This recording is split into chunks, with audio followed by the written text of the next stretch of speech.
Hi. അപ്പോൾ ഇന്നൊരു തോരനായിട്ടാണ് ഞാൻ എത്തിയിട്ടുള്ളത്.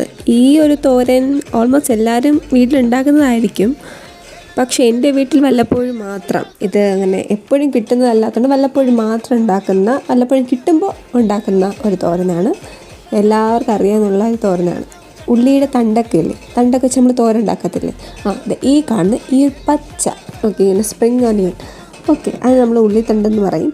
അത് വെച്ചിട്ടുള്ള ഒരു അടിപൊളി തോരനാണ് ഇന്ന് ഉണ്ടാക്കാൻ പോകുന്നത്. ഇപ്പോൾ കാണിച്ചതുപോലെ കടുക് പൊട്ടിക്കുക, ചെറിയൊരു വറവ് പോലെ ആക്കുക. അതിന് ശേഷം നമ്മൾ ഉള്ളിത്തണ്ടും കൂടെ ഇട്ടിട്ട് അതിൻ്റെ കൂടെ തേങ്ങ, മഞ്ഞൾപ്പൊടി, മുളക് പൊടി, ജീരകം നമുക്ക് ക്രഷ് ചെയ്തിട്ട് ഇടാം, അല്ലാണ്ട് ഇടാം. ഞാനിപ്പോൾ ക്രഷൊന്നും ചെയ്തിട്ടില്ല, അല്ലാണ്ട് ഇതാണ് ചെയ്തത്.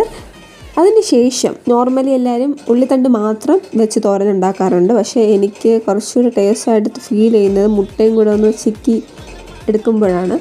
സോ നമ്മൾ നടുക്കൊരു ചെറിയ സ്പേസ് ഉണ്ടാക്കിയിട്ട് മുട്ടയും കൂടെ ചിക്കി, ഉള്ളിത്തണ്ടും മുട്ടയും കൂടെ വെച്ചിട്ട് നല്ല അടിപൊളിയാക്കി എടുത്തിട്ടുണ്ട്.